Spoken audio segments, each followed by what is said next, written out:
I didn't sell out, son. I bought in. Keep that in mind.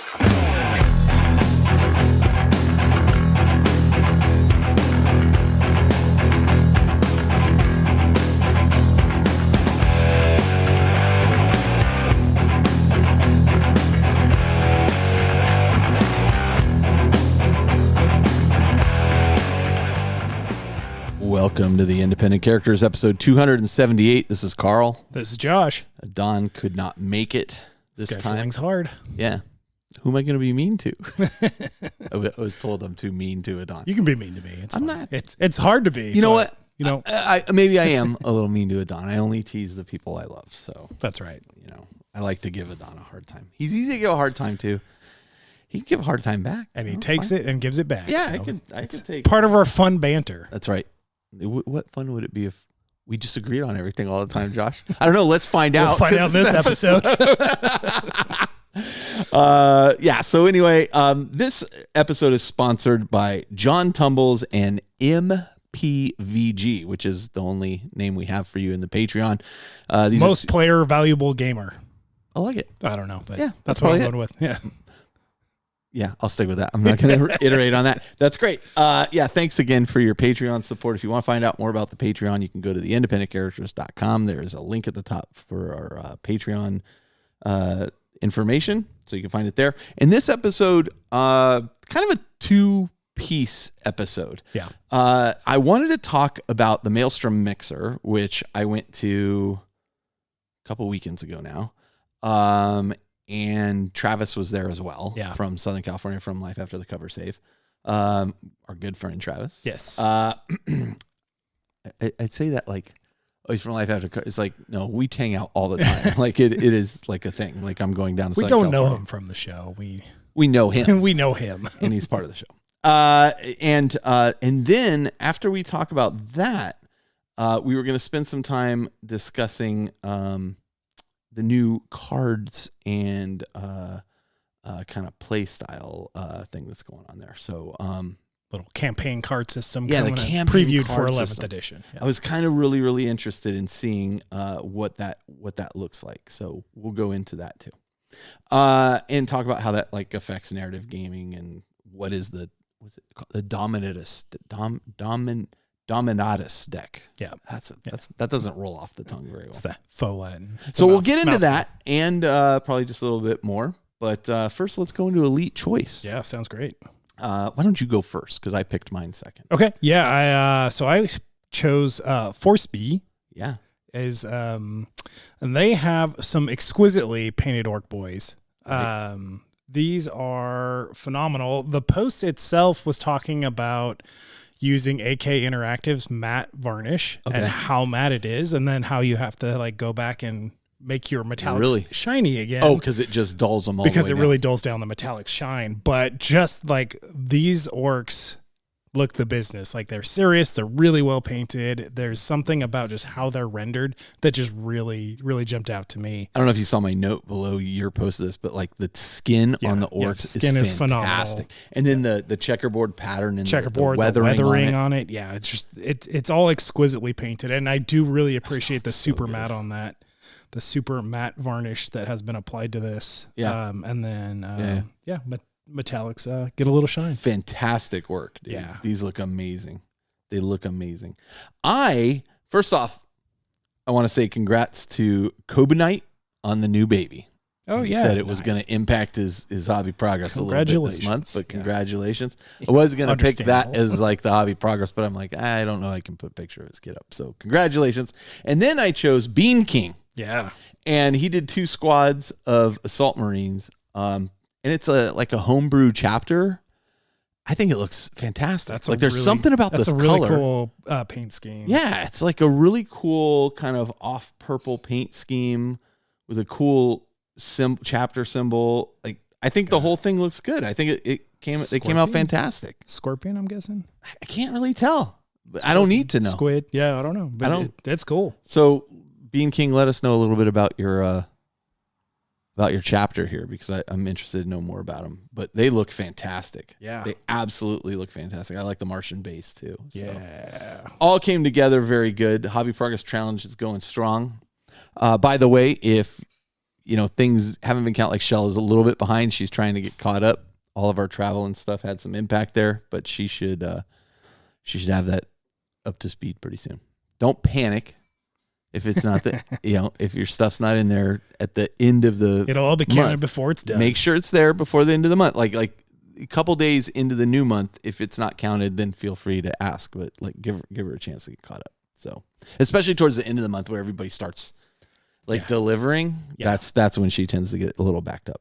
All right. Yeah, definitely gets bottlenecked, I'm sure. So let's leap into the workbench, like hobby progress stuff. You want to go first? I'll go for it. Yeah, you go first. Yeah. So I wasn't on last episode because of scheduling conflict. Right. So this is just kind of my smattering of post-Adepticon, hobby ADD. What do I want to do, especially when we have a new edition coming out very soon? It's like, what do I want to focus on? What do I want to work on? So I did just a variety of stuff, as you'll hear in a second here.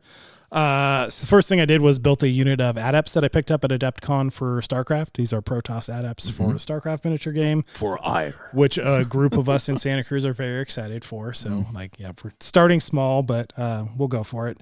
I had picked up the special edition Zeratul model, again for StarCraft, that was only available. I think I got it when it was first available. Named character Protoss. Yeah, Dark Templar name character. And right. Dark Templars are my jam. I think they're the invisible, mystical, magical dudes, and that's always what does it for me in games. Right.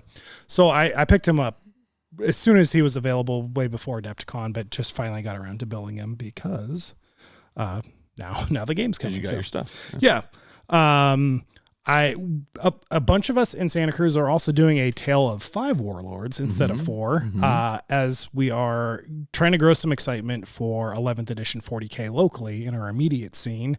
And as part of that, we are starting with a 500 point boarding action force and then growing that into adding like walkers, and we're basically adding 250 points a month, starting with 500 points, adding 250 points a month on top of that until we have a playable force. So we won't be ready right in time for 11th edition to drop, but pretty shortly thereafter. So for that, I've built a ton of my Eldar, but I added a few specific units, one being the a unit of 5 Dark Reapers, and then a Eldar Warlock as well, were the last things that I had to build for this list. And then I primed everything up for my boarding action list, which includes it's 5 Howling Banshees, 5 Striking Scorpions, 5 Warp Spiders, 5 Dark Reapers, a Warlock, and a Farseer. Gotcha. So I've got all of those primed, and then I did all the orange for those same models too, which is it's a 6-step process to get that orange really dialed in. So it's involved, and this is the first time I'm doing latex liquid masks. So I did the orange. Have you not played with it before? I haven't either. I have not, but I know people who have, but I've never used it. The orange is pretty involved to get to there just because it's so many steps. Yeah. And then because my color scheme is orange bone with a little bit of black in there. So I wanted to do the orange first, and then I'm masking the orange, and then I'm going to do the bone color for everywhere else. So I'm trying the liquid mask, and I'm very hopeful. Have you used it yet? No. Oh, I have applied it. Yes. Okay. Yeah. I did a first coat on it, and I still had a little bit of orange showing through what I had masked. So I reached out to Dan Osborne, who uses it a lot, right? Like a ton. So I sent him a picture and was like, "Hey, there's a little bit of color showing through. Should I put a second coat on it?" Yeah. And he's like, "Oh yeah, where it's a little thin, you probably want to do a second." So coat. I don't understand. Like, how is it applied on? So it is it's kind of like a rubbery paint. So it's liquid. You paint it on, use a brush, got kind of an old brush that had an okay tip, but no like fine detail tip or anything like that. Because it's going to do a number on the brush because it leaves some of that like latex in the bristles. You're not going to use that brush again for not for detail painting. Yeah. No, absolutely not. It's liquid, it paints on, and within a couple of minutes, so I painted on blue and it dries green. So it tells you when it's dry by actually changing color. Okay. And it covers pretty well. I am going to do a second coat of, I think, everything just for safety again, because the orange is so involved to get all the gradations of orange in there, which I've already done. So I'd love to lock that in. And then I can maybe Do you seal before putting this stuff on? No. It just goes right over the paint. Straight on. Yep. Okay. Yep. Interesting. Yeah, I could. I mean, I've never used it before, so I'm really curious about it. So I'll spray all the bone, and what should happen is I have a couple of just little like silicone they're brushes, for lack of a better term, but they don't have bristles. They're just like an eraser. With more of like an edge. So once I've done the bone, I can then go and just kind of lightly like brush at the liquid mask, and it'll start to and come it up, should just and then peel you can up. peel it, right? So I should have. I'm really interested. Really cool to hear how this orange, and goes. then the bone, which is just going to make this army paint up so much faster for the infantry. Sure, I'm really curious to hear how that goes. Yeah, so this was I'm going to test it, and I did sub assemblies where I could, like the heads are all separate, but a lot of those models, like I did shoulder pads. And this is the army like you're really trying to push yourself on, right? Yeah, and the initial units look amazing. Yeah, and trying new techniques, and just trying to push the hobby with each kind of very cool. Every time I get an opportunity, like let's learn something, let's do that. So that's in process. I printed out some terrain for Oasis, which is that 6mm game that I talked about. I freaking hate you guys. Like, I'm serious. Like, that game looks really cool. Yes. Not something I need to get into. No. Like, I will. If I have funds, I'll pick up files. But that game, I'll tell you right now, cool. like that's a game that I'll probably play like once a quarter, right? No, like I'll play it a few times a year. But the terrain doubles for Legions of Imperialis. Right, so. And I get that, but it's like I cannot tell you how many times after you and I are coming back from Adepticon and we were talking all about it, and I've been looking through the book and how many times I put in my shopping cart $125 worth of the guys from what's the game I'm trying to think of, the super grimdark one that we've been Trench Crusade. Crusade. Yeah. Like I've had my eye on like this kind of chaosy looking warband, and like I keep putting that one's here to stay. That one gets played, and I'm just like and then I like back off. It's not. I have such limited time. Yeah, it's just like what am I gonna do? I don't know, man. I've come very close. Like I feel like old Forge World days when I would put like a model in there and then I'd almost click it and then not. And my Venn diagram of active gamers and games that are played is it's not just 40K, right? No, like, there are so many games that I play with so many, just a variety of different people. And for me, really though, I think it's 40K and board games. Yeah. Like I just don't. And maybe Adeptus Titanicus, and Necromunda. Yeah. And occasionally more time, and then I'm like, it's a slippery slope. I don't have any more time. I actually wrote out like a note on my phone and like just paying attention to how many game systems I have painted forces ready to go for. Crazy. And I think it's 17. Oh my goodness. And I think StarCraft will bring it to 18. And I'm like, okay, like I'm good. Like, so this year, like I aside from like Aaron wanted to get into StarCraft, and he's like, "Oh, what do you think?" I go, "I think I need this. Like, I need a hole in the head. Yeah. I've got 40K. I don't even play that enough." The big thing, obviously, like the first StarCraft before even Brood Wars, StarCraft, Brood Wars, and StarCraft 2, I've played a lot of, and that was definitely formative years for me. A ton of the so it's hitting me in the nostalgia, but also from a game mechanic standpoint, the interactivity that they have brought into it mechanically, that appeals to you. Really excites me. Yeah. All right. What else you got? So last but not least, I printed out a Sin Eater for Trench Crusade, which is one of the kind of you spend or in glory through the campaigns, or if you do one-off games, you get a certain amount of glory, and they are kind of like a hireable mercenary. Gotcha. It's just this big guy that you actually put models inside of, like it. It eats them. I've seen them. And then abuses them. That game is so grimdark. It's grimdark. It's super. It's cool though. It's really fun. Okay, hobby progress. I haven't done a lot. What I did do was I had to drive up to Sky's shop to finally pick up my copy. I got a copy of the Armageddon. Oh yeah, nice set. I got my Defiler and my Mutilators. Yes. I had every intention of coming home and assembling the Defiler and then, mowing the lawn and all that stuff got in the way. So I haven't. And life still happens. I keep meaning to get to it. And Shell goes, "Well, do I need Mutilators?" And I'm like, "Yeah, probably at some point." But again, my objective here is I'm gonna paint. Oh, so I go up there. After bagging on Mutilators, here we are buying multiple boxes. But I go up there and Sky's like, "Oh, I have extra boxes of Defilers." Oh, but there was some deal like he had to pay like more for the boxes. Okay. And so he's like, I could only give you like whatever 5% discount or whatever. And I'm like, okay, what was the price on Defiler? He's like, 140. I'm like, I'm gonna hold off for now. Yeah. Like I really don't need it. Like I don't need it this minute. Come back in stock. Yeah, I don't need it this minute. I need to paint this one, get my practice in, and then do shells. So I'll do it as it comes. You got plenty of time for that. I got plenty of time. Yeah. I got plenty of time. I don't need just boxes sitting around. Yeah. Right? It'll come back. Especially that model. That model, super popular. Yes. Super popular. Yeah. I think they are selling for like $250 on eBay, Good like God. secondhand right now, because they are in hot demand. Sky, I'm coming back. Yeah. I mean, you could just buy them and sell them right away. No, don't do that. Don't be that guy. I would not be that guy. Okay, so games played. Here's what I want to do. Let's talk about your games played. Yeah. We'll take a break. Then when we come back, I'm going to talk about Maelstrom Mixer because all my games were a result of that. Yeah. And I'll talk about them as we go through it. Yeah, that sounds great. I think that's the plan. So what did you do? So I've only played 2 games post-Adepticon. One was a game of Legions Imperialis. So this is a 2,500 point game of Legions Imperialis. And this was in preparation for the Heresy Hangover that's in San Jose the first weekend of June. Oh. So there's the everyday 30K guys are running it at the Guild Hall. Guild Hall? Yeah, house. Guild House. Okay. House Hall, whatever. So they're running it at that venue, which is a great venue. Same venue where the Maelstrom Mixer was.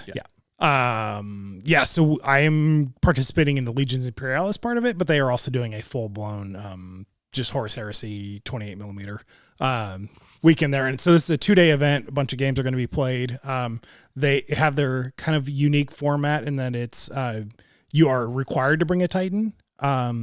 And you have to bring the way the points work out at 2,500 points, you're actually required to bring a little bit more points of Titans than would legally be allowed in just standard rules. So, right. But it's a pretty small percentage bump up there. So basically you're bringing a Warhound, 2 Warhound Titans or a Warlord Titan, or really your 2 options.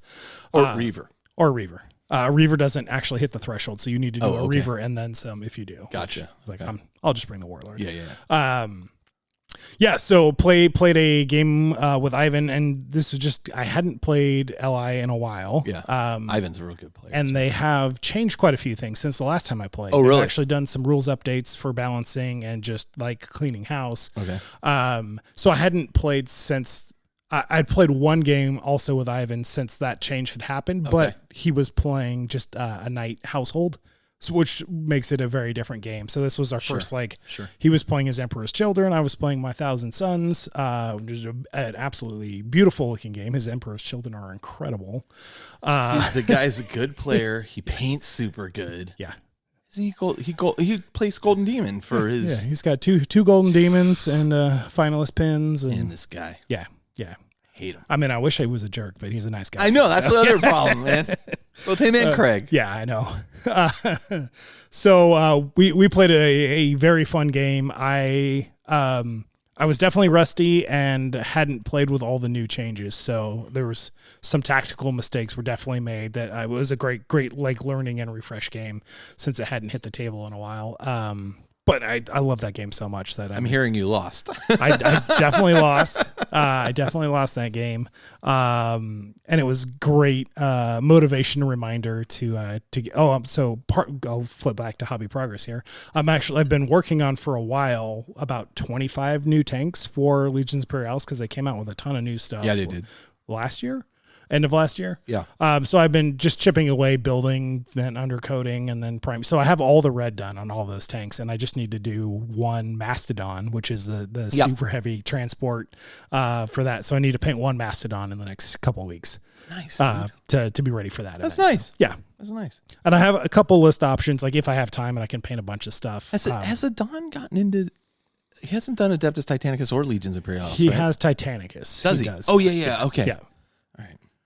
We should do another Titanic. Yeah, they're both played such it good so games. long, and I love that. Sky and Craig really want to run a connected campaign weekend where it's Legions Imperialis and Titanicus and Battlefleet Gothic. Battlefleet I think you wanted to throw in there, which is good. We were talking about Battlefleet Gothic. I'll talk about. I played a game of it, but I was talking about how the rules are dated and yada yada. And somebody was mentioning that there was like a guy out there who took basically the way that Adeptus Titanicus is played. So you have like control things for Battlefield. I'm like, oh, that I'm into. I've been saying that for years. Like yeah. if they made a terminal system for, cause I mean, it really feels perfect. Adeptus Titanicus at its core is it's like sub battles. It is a kind of like military fleet type of game, especially with the way that you're pivoting and moving and things like that, and the resources of your shield. Like it really is. So that like it would fit well with terminals. I'm curious to see if they. It's great what they do. Yeah. Anyway. So played a super fun game and it was good kick in the pants and a good refresh. And hopefully I can get another game in before the event itself, just with everything fully painted and everything refreshed. So I'll swing by and check the event out while you guys are there. Yeah, it should. I like hanging out at the game. It should be pretty. Anyway, so. Should be pretty and fun. Yeah. I've seen those guys there multiple times. Like okay. And there's a lot of great painted armies in that group too. Yeah, it's typical 30K stuff. Yeah. The only other game I played was a game of Shatterpoint with Cheyenne, and we played over Tabletop Simulator, which actually works pretty well with Shatterpoint because it has the movement tools, like your models snap to them, and then you can just say, okay, move to the end of this, because it's similar to it started as a Fantasy Flight game, now it's Atomic Mass Games, or maybe it always was, I don't remember.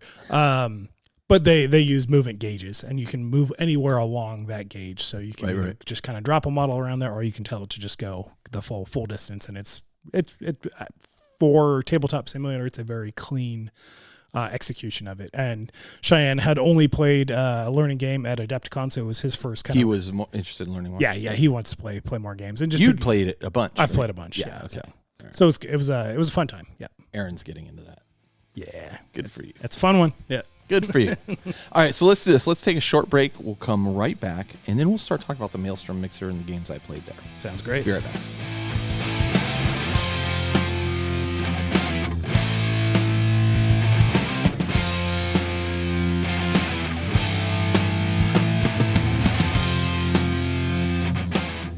All right, and we're back. First part of the show, let's talk about Maelstrom Mixer. Yeah. Now, we talked about this last year, and I think we even had Brett on. This is the third year I've gone to it. Right. First year I went to it, it was an okay event. I mean, it was good. Don't get me wrong. Right. It was good. Yeah. But I had my frustrations with the way things rolled out. All I played against was Eldar. Right. And I was like, right. Yep. The second year I went, though, I was like, this was the greatest time. Yes. Yeah, you really hyped it last year. I was hoping to make it this year. Yeah. This year, easily as good as last year. Fantastic. And Travis came up. Travis got a ticket and was able to come up. It was smaller. Than last year. I'd say there was maybe 48 players. That's still somewhere in that area. Yeah. Maybe 60. I'm not good at judging the numbers. But all the setup for it was done. Like the team running it did a fantastic job. Travis and I got to hang out. Travis was bringing his Space Wolves. Yeah. I brought a Demon Engine heavy list for Chaos Space Marines. Okay. Yep. And I've learned some things because Michael Dunsmore was there too. Oh yeah. Yeah. Nice. So I got to hang out with Dunsmore. In fact, Dunsmore and I teamed up in a game. Nice. But I'll get to that. But it was a great time. The event, we were like in the back room area and outside just a little bit. One of the things about that place, though, is it gets dark at night. Like the lighting is not the best, so it gets a little dim. Yep. So that's one kind of, and they knew, and they were like, what are we gonna do? So, but it wasn't unworkable. Yeah, yeah. Like when I went to Nova, I was like, how do you even see what's happening? This was different than that. Okay, but before the event even starts, I'm invited to do there's like an optional third night, which is the first night, the Friday night. Yeah. And they asked if I would be interested in playing a game of Battlefleet Gothic. And against my better judgment. Oh, yeah. And against my better judgment, I agreed to do this. They knew I had a Chaos Battlefleet Gothic fleet. Yeah. And yeah. So, they give me the list. Like, can you support this list? I said, yep, absolutely. I have enough to do that. Cool. And I told him, I haven't played Battlefleet Gothic in years. I don't have a lot of time to sit and read the rules either. So, you'll be playing with John, Fjordhelm, who we also know. Yeah. He's a little experienced at it. Plus, we got other people there that can help. That's cool. I mean, it's the outcome of this was it kind of determined some of the initial setting of the game. And I will admit, playing with John was super fun. Yeah. We had a great He's a time. good guy. I haven't played with him in forever, but I realized like halfway through I was doing my shields wrong. I didn't realize the shields recover each round. So I was like, oh, my shields are down. So if you have those, guess I'm destroyed. I only have Eldar, so they do everything. Yeah, of course they do everything different. So it was interesting because I also got like some secret mission stuff. Oh yeah. And my secret mission was there was a planet and then there was like a moon at the planet. But like unbeknownst to the Imperials, the moon on the planet had like these huge weapons batteries that were all powered down to like hide them. Uh-huh. And I could at one point begin to open up with them, and then they become aware, and it acts like a space station kind of thing. Nice. So I waited for him to get kind of close to, I drew him in towards the moon. There was like a couple asteroid fields and stuff. And then I open up with the thing, and I cause a little bit of damage, not as much as I wanted, but a little bit. And then, he destroys one of my ships. It becomes like a floating Hulk. Yeah. And it goes like again, not very good at fleet games, not very good at Battlefleet Gothic. I'm like, I'm just gonna go through this asteroid field, and then I look up like the rules. I'm like, oh boy, this is gonna be rough. But I make it through the asteroid field, and we'll swing around behind him. We kind of destroyed each other's ships a bit. Yeah. I think he got the better of me, and he was able to get to the planet and like begin to unload troops on the planet, which had an effect on how the narrative ran the next day. Okay. In the meantime, I got caught up in the kill phase. I was just supposed to like damage a bunch of ships, so I was like, yeah, I'm killing this thing, So we had some cool effects where like one of my ships like got turned, like was a floating Hulk because it got devastated, and it floated into it just keeps going straight, and it goes into the asteroid field, and we just like, it hits the asteroid and explodes. Blows up. And then one of his drifted right into the planet. So it's like, cool, like. So we had a good time. Just kill all the dinosaurs. It was fun all around. I got some cool pictures. Nice. It did not make me rethink my opinion of Battlefleet Gothic. It's definitely dated. It is dated. A lot of rolling dice to roll dice to roll dice to see if any of the dice you just rolled mattered. Yeah. There was a lot of that. There is that. I'll give you that. But John made it fun. Nice. Yeah. And the ships were fun. Like, again, I'll probably play it again in a couple years, or sooner if they release like a Battlefleet Gothic redo. Yes, and straighten some of that out. Yeah, I'll be very curious to see if that comes out. There's a big group of us in Santa Cruz that all play and all have painted fleets and things like that. But it's every like 2 years we get together and play for a day. If you guys were to do it as a group, like I would probably come play. Yeah, just to be like hang out with the group. It's fun for a day. Everybody's playing. Yeah. I mean, a lot of people look at that game through these like I feel like rose tinted glasses. Where like it was the best game ever. I'm like, well, it wouldn't be my go-to, but it's fun to play. I'd rather play Adeptus Titanicus. Yeah, agreed. So anyway, I had a great time with John though, and we laughed and we were having fun and flipping back and forth in the book and whatnot. Nice. So it was good to see Fjordhelm again. Hadn't seen him in a while. I haven't been down to the club in a long time. I've just been so busy with other stuff and sim racing and whatever. And so I just haven't made my way down there. And what was funny is I would always park in this one area. You have to pay to park down there. And I'd always park in this one area, and there was this guy that ran the parking lot, and he was always super friendly to me. I haven't seen that dude in months. And like I pulled up, he's like, "Hey, you're back. Welcome back." Yeah, like so he fan of the show. The nice thing, well, no, but the nice thing about him too, though, is like he'll keep an eye on my car. Yeah. So like that's cool.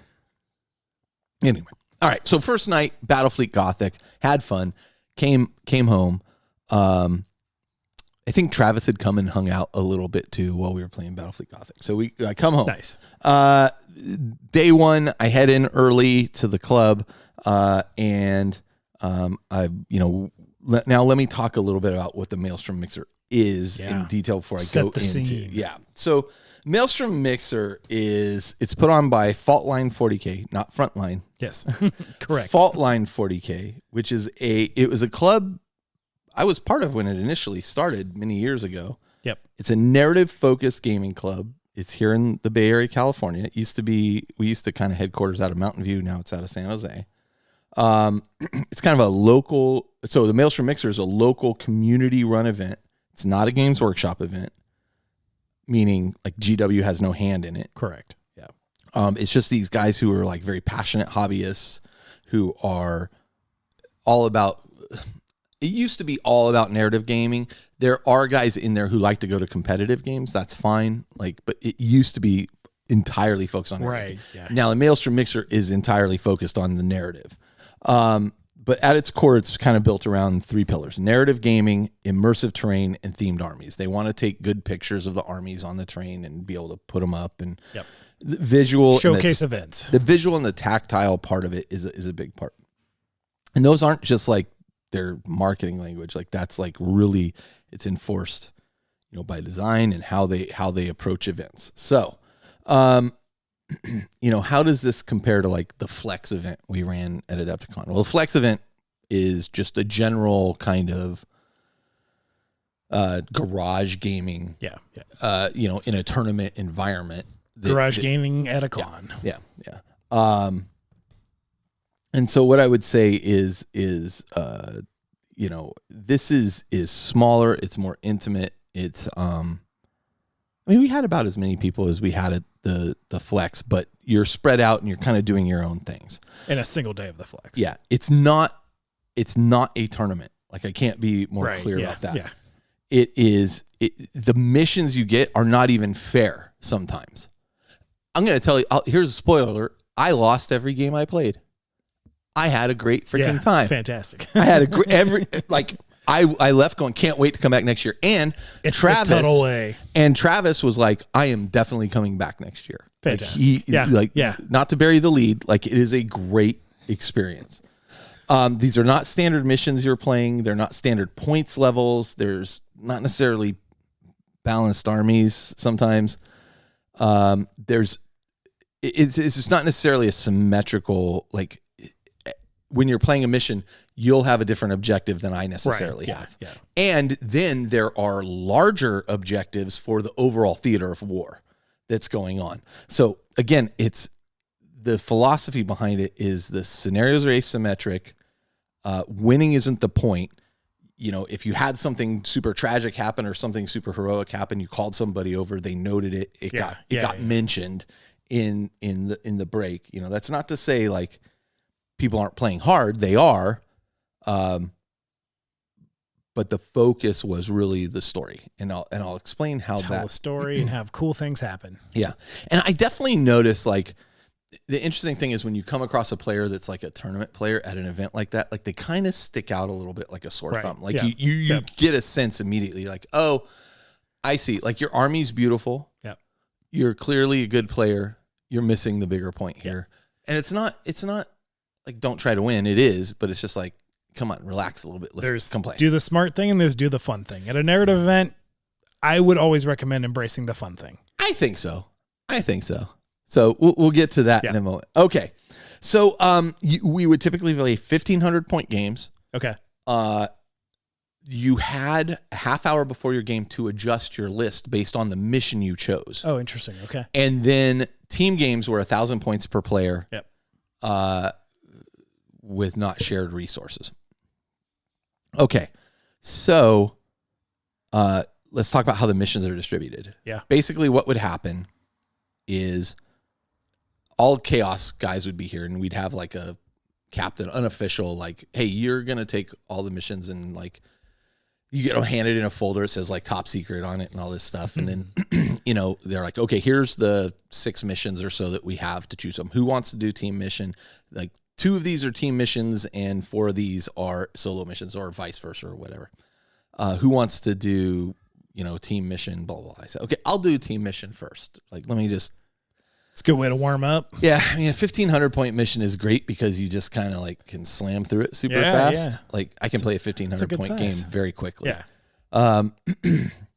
But when you have a team member, you're going to run into a few things. So anyway, I choose a team mission the first time. The other thing that they had here, which was really cool, was they had a map over on this table of like the moon from the Battlefleet Gothic game. Oh yeah, nice. And the planet. Yeah. And I think the moon was there. And I never went to that. When you were told to bring like a 40 millimeter based model as well as like your kind of leader guy, and you put it on the map where you were represents your fighting. force. Yeah, because nice. the way that would work is like, oh, I'm playing on table 12. Well, here's spot 12. I put my guy on spot 12. Okay. And then what that helped you do was cool. if you saw other people, you're like, oh, I've already fought that guy. Yeah. Yeah. Like you could like switch to a different mission and play a different guy because all the missions were assigned specific tables and the tables were themed to the mission. Yeah. So like, Yeah. they really made a lot of sense in that regard. That's how the Basement of Death guys ran their Trench Crusade event that I was in at AdeptCon. Right. Is, yeah. A really fun way to do something. Yeah. Just It narrative. was, they did a really, really great job. So my first game was a team game. I was paired with Brad. Brad was playing, we're all Chaos Faction. I'm trying to remember exactly which, I think he was Thousand Suns. Not positive on that.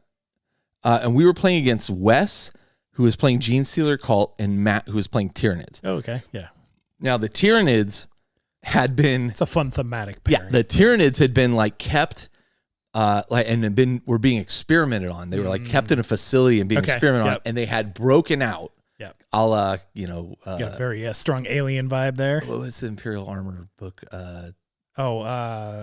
Amphibian Project. Yeah. So they've kind of broken out and they're trying to signal the greater Tyranid fleet and overwhelm everything they're trying to overwhelm. This match was really interesting because we were on a beach. Okay. And there was a water portion of the mat. If we were on the water portion, we would take wounds. And they started on the water edge and had to make their way in. And so we thought, oh, good. They're going to look at all that room they're going to have to pass. We're going to hit them with these Forge Fiends and all this stuff. And it's of course, the people had taken this into account. Yeah. The Genestealer Cult, of course, infiltrate a bunch of stuff. Yeah. And then they had special rules that let them move faster initially or they get in your face very quickly. They were, I mean, it was a big table. Yeah. Right. So it wasn't just even a 4x6. It was cool. 2 4x6s. Oh, nice. Yeah. So, I mean, it was large. Interesting. Yeah. And great game. Wes with his Genestealer Cult spent a lot of time explaining what they do. And we're yep, just go. Surprise us. It's fine. I'm so I remember I played against Genestealer Cult a number of times. So I was like, oh yeah, you put down these tokens. If I get within 9 inches, I can prevent blah, blah, blah. Okay. Yeah. Cool. They mopped the floor with us. Oh, wow. Yeah. They mopped the floor with us. They did quite well. That's you not did say entirely you lost every true. game, but That's not entirely true. The problem with this match was I think we only made it to round 3. Okay, yeah. Because of team game or because big table? It was a team game, yeah. And it was the first game, and everybody was kind of feeling their way out. And Genestealer Cult take a long time. Sometimes for somebody to play. A lot of guys, a lot of rules. There was a lot going on there. And so, it was cool, whatever. Now, the interesting thing for Chaos in this case was we had an objective, a greater Warzone objective that we were trying to defile objectives. Okay. If we could go there, perform an action, we could defile the objective.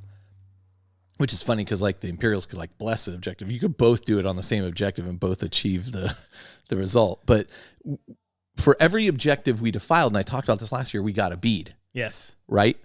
Now, last year, you collected beads personally, and the more beads you got, you were trying to ascend to Demonhood or whatever. Yeah, right. In this case, we were trying to collect beads. We were trying to do multiple things. There were also these situations where you could perform this ritual, and if you perform the ritual, we're trying to summon this greater demon. The moon is drawing slowly this chaos symbol on the moon, and it was visually shown on the map because they would project it onto the wall. Nice. When it worked correctly. Yeah.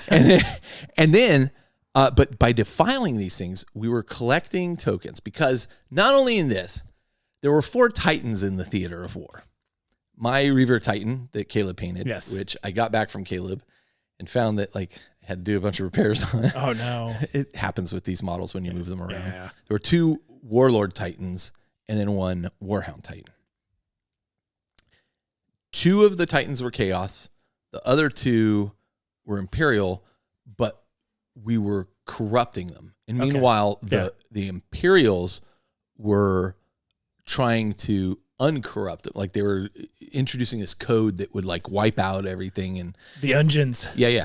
And so what would happen is after every round, you saw the names of the 4 Titans and then like a progress bar, either red or blue, based on how much it had swung one direction or the other. And if we could swing it over to Chaos, we'd have these Chaos for the final games on Sunday. That's cool.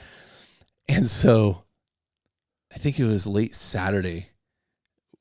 Myself and another Chaos player, we were talking. We're like, okay, wait a minute. We should just focus. Like, who cares about the battle? We want to win the war. Exactly. We should all focus on just defiling as many of these things as we can. Yep. Collect these beads. And at the last minute, like just before we have to turn them in, we just dump them in one cup each time.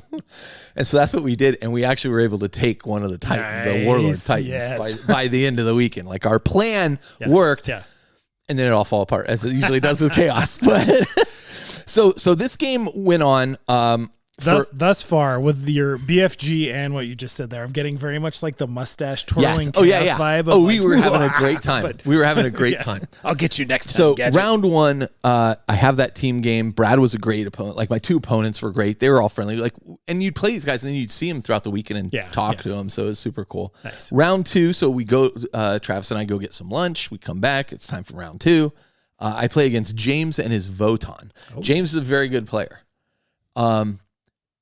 I rock up to this mission and I'm going to try to describe it visually or audibly, but it's very hard. There's basically 4 points on the map that are these pylons, and you're turning them on or turning them off. Okay. Right.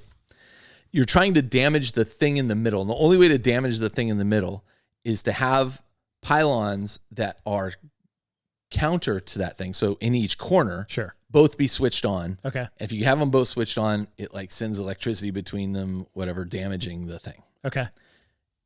The number of times you can set that off is whether you achieve. Oh, that's the other thing I should talk about these missions. Like they're always like you either had total failure, partial success, major success, complete success, or something to that degree. Yeah. The number of times I could cause damage to this thing, I was trying to like destroy this reactor thing.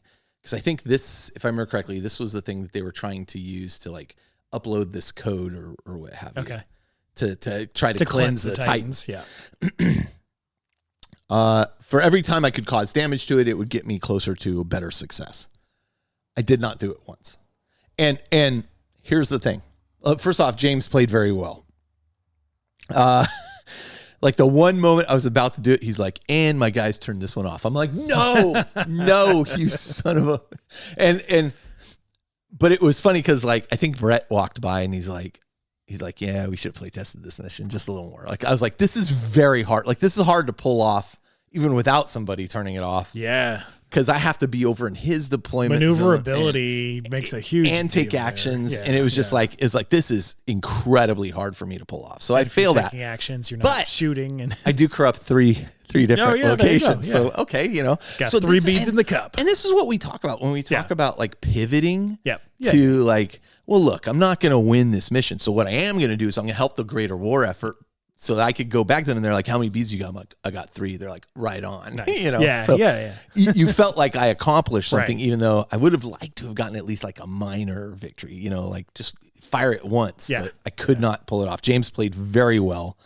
It was a blast. I mean, we had a good time, and that was the end of the first day. Like, it's just 2 games a day. That's the perfect amount. And for me, that's the perfect amount. I'm a 2 game a day max guy. I'm good with 2 games of 40K. Of 40K. Yeah. And so we played that, and then Travis and I want to say Shell came down to San Jose, and we went to Brazilian barbecue. Oh, nice. Yeah, which was really nice. Yeah. It was really, and I don't know if you know this, Travis speaks Portuguese fluently because he lived in Brazil for a while. Actually I did know. Yeah, that. And so he was like, oh, well, I'm going to embarrass you because I'm going to speak Portuguese, and all these guys are going to be Hispanic that are running the thing. Nope, they were truly Brazilian. Portuguese, and like that guy was so delighted that awesome. Travis was speaking Portuguese. I was like, this is awesome. He thought he'd Like he thought I'd be annoyed. And I was like, no, that's awesome. I love it. So we had a great dinner. We had a great time. Shell and I went home. Travis went to his hotel. Next day, I was like, I'll pick you up at the hotel, bring you to the event. Because his hotel wasn't far away, but I'm like, why Uber? And we have to pay for parking anyway. So yeah, right. Whatever. So we come back the second day, and I play round 3. And I'm on a team game. I played 2 team games this day. Oh, okay. I really wanted to play a solo game, but I was like, all right, I'll play a team game. I played a team game with Michael, who was playing Thousand Suns, and his Thousand Suns were cool. Like, I'll post some pictures of this. Dunsmore? No, this is not Okay. Dunsmore. It's like I didn't know he had those. No, I'll explain. And Dunsmore and I had Dunsmore, very not Michael. similar lists. Okay, yeah. Michael had Thousand Suns, but he had like his Mulith Vortex beast. He had used like the tentacle maker on all these things, and they had like tons of tentacles around the bases of them and stuff. It was sick looking. You can't have too many. Oh, it looked so good. It looked so good. Michael and I got on great. We approached this, and we're playing John Fearhelm and his Dark Angels on bikes. John and his stupid bikes. Well, they're not Ultramarines anymore? Nope. Dark Angels. And they're all LED'd also? they were not all LED. Okay. Just a few had Gotcha. LEDs. He doesn't blind me He did that anymore. for the Ultras. The Ultramarines. Yeah. Okay. And Dave, who was playing Iron Hands, quote unquote, because he's running Iron Hands as Dark Angels. Okay. The game says, like the player pack and everything is like, we discourage you from bringing named characters. You could use the character forge thing from to make your own character, the Crucible. Crucible of Malediction. They had like one house rule for it, but otherwise you could do that if you wanted to. Good. They did discourage you from playing named characters. Dave last year or the Same- prior year same- that you had like everybody had special characters like the first year, though. one guy had One like guy. 5 special Okay, characters. yeah. Now, to be fair, he was playing Eldar, and they kind of do use some. But I mean, it was like, oh well, here's Armin, and I'm like, okay, we're missing the point here. Dave was running Iron Hands, quote unquote. They were run as Dark Angels. He used the Iron Circle Dominatus Ferrum class battle automata from Forge World. Well, or whatever, Warhammer now. I mean, Forge World's gone. But it's a resin model. Yeah. And it was proxying as the lion. Big, but Yeah. So but a Primarch. So, okay, it's a Primarch. That's a very special It's a named character. Yeah. He's calling it something else. Like, I just feel like it was missing some of the spirit of the... Sure, yeah. And he's also running... So this is a team game. Again, you have half hour to change your list. Yep. Then you're going to play. He's running like a ton of like Terminators, 4 wounds, Dark Angel Knights. So in a 1,000-point game, he has like a unit of Terminators or 2 and the Lion. And John has all these bikes and stuff. And we're kind of looking at this. Michael and I are like, okay, we're not gonna beat this. But we're John, gonna by the corrupt way, a bunch John, of by the way, is objectives. also a very good player, like good tournament player, but also he's able to narrative it up. Yeah. Dave, like I can sense when somebody is like, I am a competitive player. I am conforming to these rules, but he's fine. I mean, it was fine. He was going to play hard. He was going to play hard. Sure. Let's just say that. Yeah. Yeah. And he was going to be very precise about his movement. And they were talking about strategy very hard. And okay. And now you're talking about strategy and you still haven't put a model on the table. And we are an hour into the time of play. Yeah. Like the half hour's passed and another hour. And finally I go, guys, you have got to put a model on the table. Like very friendly about it. I go, but my last team game only made it to round 2. It's already going to be slow. Really like to get moving forward. Could you please like place a model? Stop discussing amongst yourselves. Just put them down, right? Yep. Like meanwhile, while they had done that, Was this a larger table again? Yes. Okay. Michael and I were like, well, okay, what do you think our strategy? Well, we're not going to be, we can't kill the lion. Yeah. Like we just don't have the punch with us to kill the lion. Let's do this. Let's corrupt that one. We'll corrupt that one. Exactly. We'll corrupt that one. We're going to try to corrupt as many as we can. Don't really care about the rest of the results. We just need to get our corruption points. And then we'll just punch him in the face a little bit. Yeah. Okay, sounds good. So could you please put down a model? Finally, they put down a model. I put down a model. Okay, go. okay, well, let's discuss. I go, guys, put down a model. I go, just start placing stuff. Yeah. So finally, they get everything placed, and they're like teasing me for rushing them, but I'm like, dude, like this is you're ridiculous. at a friendly narrative event. It's not a top 3.5 hour game, like, and we now have 2.5 hours and it's a team left. game, which are always going to be a little slower anyway. Just put it down. I don't care. Yeah. And I've told them up front, like, if you make a move and you're like, oh, actually, can I take that back? Yeah, no problem. I don't care. Just do it. Yeah. So whatever. So anyway, finally we get everything plowed. We start playing, and the game was actually tons of fun. Good. Once it got started. Yeah. Once it got started, it was fun. I'm able to. Did you request a chess clock? No. Michael had with him a Mutalith Vortex Beast. I had a Forge Fiend. At one point, Dave had moved his Terminators. He thought they were safe. I was able to slide my Forge Fiend to the side. I'm like, I can see him. I'm going to blast them. And I blast a few of them. I kill like 3 or 4 of them. I could tell he was like a little annoyed that he's like, well, I didn't think you could move over there. And I go, well, I can. Here's the 8-inch movement I took. And so then, like I thought he was gonna like argue my movement or something. But I'm like, no, it's very cautious because I watched you do that, and I was like, and I measured when you did that. And I was like, okay. So the Mutalith Vortex Beast and myself like get engaged with that. We cause some damage because we're like, well, let's kill some Terminators, whatever. Yeah. Bloody their nose. The next round, the lion, or whatever he was calling it, he kept calling it the lion. So I'm like, okay, it's the lion. Yeah. Charges the Mutalith Vortex Beast and the Forge Fiend and destroys both of them. Of course he does. He's a Primarch.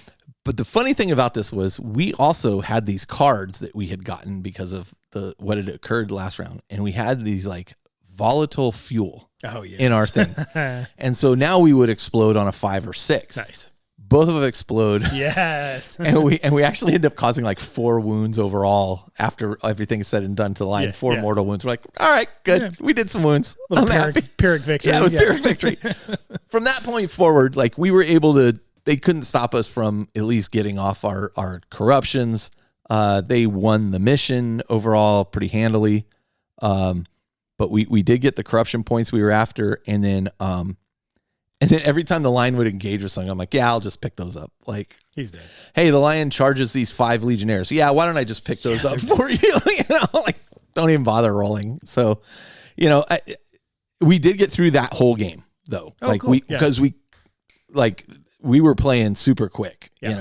Michael and I were just like, yep, we move, we do our thing. Yeah. Okay, your turn. What's like thinking back to our game with Dana Campbell at Adepticon, like as a 1,000-point each team game, like that was a snappy game. That was legit one of the most fun games I've played. Yeah, it was a blast, and it was a pretty quick game too. It was super quick. We all had a good time. It was tactical. Yeah, it was tough. Super fun. We were all very engaged with each other, and it did not take forever. And I thought we had it. I thought we were so close. I don't trust Campbell's math.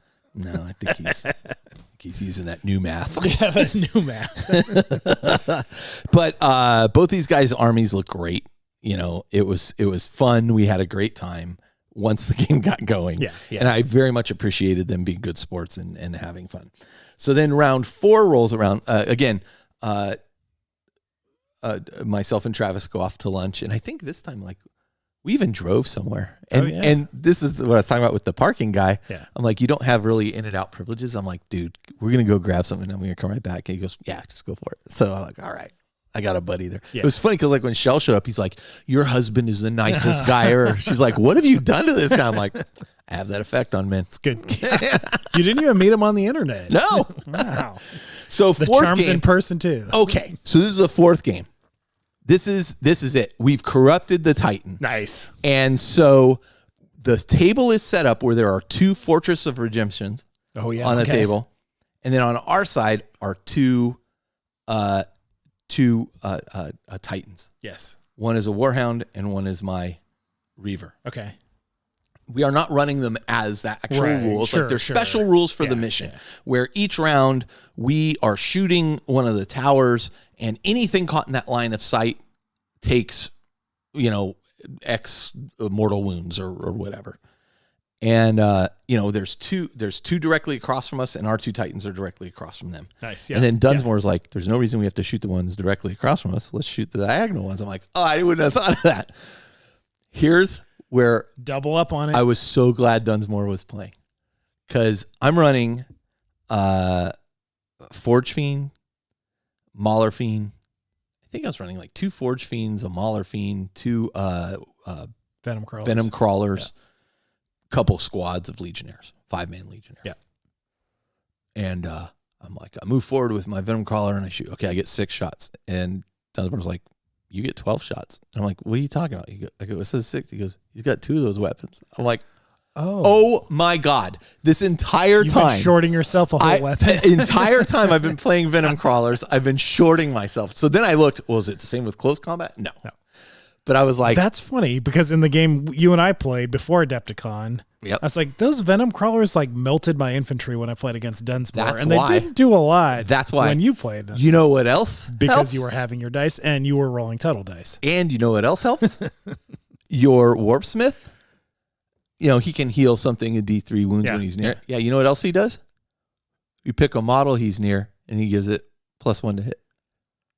So I'm hitting on 2s, wounding on 2s because I'm super dark pacting these guys. +1 to wound. And I was like, oh my God, I've been shorting myself not only the Warpsmith capability. Helps to read your rules. I'm like, oh my God. You know what? It helps to read GW rules to the last sentence. Yes. It's always that last sentence, and I should know that by now. And they've changed the way they're wording stuff these days too, because they want to make it as tight as possible for competitive play, which makes it extra wordy. And so I appreciate Dunsmore opening my eyes to the chaos that's cool. thing. But like the first round, so it's Michael Dunsmore and I, and we're playing Jesse and his Sisters of Battle and Shane and his Custodes. And he's got Custodes dreadnoughts. Oh yeah. I love those models. And the Telemachus dreadnought. And we're like, oh my God, like that stuff is going to be a nightmare. And we're like, let's just swing all to the right here with our fast stuff and get away from his stuff and just deal with this. Custodes are so durable. It's ridiculous. So we swing over to the right and we just butcher poor Jesse's Sisters of Battle. Like right off the bat. Unfortunately, not hard to do. Right off the bat, my Forge Fiend just obliterates almost an entire squad of Jesse. And I could just see him go, oh, God. And then we just continue to just punish him. Finally, he is able to come in. Like here was the thing. Like, Dunsmore and I had so much good momentum. Early in the game. And then we just ran out of steam. As soon as we started losing a couple units. You ran into a wall of Custodes. As soon as we even took out some of the Custodes, because what happened was the Custodes, the way the mission worked was we had to cause damage to the towers and they had to cause damage to the Titans. Yeah. And if you caused 10 points of damage in a round, you got a point of victory point, right? You couldn't go beyond that. You just got your victory point. And you can't destroy them. It's just you're doing damage. Right. Okay. The Custodes charged one of the Titans and caused a bunch of damage. They got their point. Well, then whenever the Titan would move, because you would move the Titan each round to reposition it, if it hit models, it caused mortal wounds and pushed them back. Yeah. And so that's a good way to kill the Custodes. Titan just turned around and started stomping on Custodes. Pivot. Yeah. And so he just throw a take shock stratagem on that. Killing quite a few of the Custodes. Like it was a great battle. Like it was a great way to end the entire day. Awesome. It was a great battle. Like they won. That's got to be like just picturing that. It's such a showcase kind of table. Oh, it was so fun. People would walk by and look at it and stuff, and it was so fun. And our teammates were really good sports, and just super fun to play with, and especially Jesse, who took a real beating early on, but then he was able to step up and start wiping some stuff out. Nice. So we had a great time. His sisters in the battle suits showed up. Oh yeah. Yeah, that hurt. That hurt. That's when he started swinging the tide their direction, and they were able to pull out a win. Nice. So again, I lost every game I played. Yep. I had a great time. Had a great time. Yeah. How many beads did you win? Ooh, that mission, we won 3. No, we didn't collect beads that mission. Because it was the end. That was the end. We had corrupted the Titan. So we achieved what we set out to achieve, and we twirled our mustaches, and then we collectively lost the final scenario. But that's okay. Yeah. Again, I like playing Chaos because the bad guys lose sometimes. Yeah. Most time. So, I mean, that was, and then there was so then after that, there's a final narrative discussion about, okay, here are the results, and here's what this all means. and here's the story and who did what, and these guys had these heroic moments and blah blah blah. And then is the narrative connected at all year to year to year? Yes. Or okay, cool. I think this is the same. Or is it a different Warzone? I think this is a different Warzone than last time. I was just curious. Yeah, this is a different Warzone than last time. The heart of the story was these Titans. There were 3 Warlord Titans found in a mana pool years ago in the Great War. But we ended up changing it. It was like a Warhound, 2 Warhounds, 2 Warlords, a Warhound, and a Reaver. Anyway, long story short, we were able to corrupt the Titan we tried to corrupt. We did not get to summon the demon quite. We didn't get quite all the rituals off that needed to get off, but we got close. Yeah, I mean, it was just fantastic. It was a fantastic time. It was really well done. The terrain looked fantastic. They really organized it well. Like, they had us moving along. And then after the narrative thing, like, everybody, like, they spun a wheel. Well, some people won some prizes, like best painted and a few other things. Yeah. And then they got to pick a prize off the table. There was a table full of different prizes and stuff. And then they would spin a wheel, and, you know, whoever's name came up got to pick the next prize. And they told you in advance, like, go up, look at the prizes, have a sense of what you want. Because even if it takes a minute per person, there's like 50 of you here. Yeah, like, let's just, you know. So it went very quickly. It was funny. Like, everybody who would win a prize, then they like pose with the prize and they take a picture of them. And Travis was freaking awesome, you know, as usual. And he kind of set the standard for the posing. Nice. So I did learn a lot. I learned I was playing my list wrong, and I have more power than I thought. So freaking cool. You're coming out of this narrative event with a huge competitive edge now. I mean, you're doubling your firepower. That's not for those guys. For those guys specifically. So the other thing is they have this board that Michael Dunsmore built. You've seen it. It's like got lights on it and like a floating thing and water effects and all this stuff. And they've been trying. I think it's been staying at Brett's place, and they're trying to like get rid. They're like, does anybody want it? Yeah. And so Travis was like, well, I don't want it. He goes, but I go, maybe Ed wants it for his game. So we contacted Ed. I sent him pictures, and I go, hey, do you want this thing for free and all the terrain on it, which is gorgeous? And Ed's like, no, because they had asked me, do you want it? I'm like, I don't want to store this thing. Yeah. And then after Ed turned it down, I'm like, do you actually want all right, I'll take it. I'll take it. I go, but I can't take it yet. I got to like clean out part of my garage so I can store it. And so Brett actually contacted me earlier today, and he's like, hey, so let's set a date for you to come take this thing. Yeah. I'm like, all right, fine. So we set a date that I'm going to go meet him and grab it. We'll have to play a fun narrative event on it. I'm not hooking up the water effects. Actually, smoke machine? Don't want water near my models. So. But it is a beautiful table with beautiful terrain. At a minimum, we could use the terrain on another table too. So yeah, totally. Looks awesome. So I agreed to go ahead and take that home. I ended up winning. I got a foam cutter. Oh, sweet! Like a large one for cutting.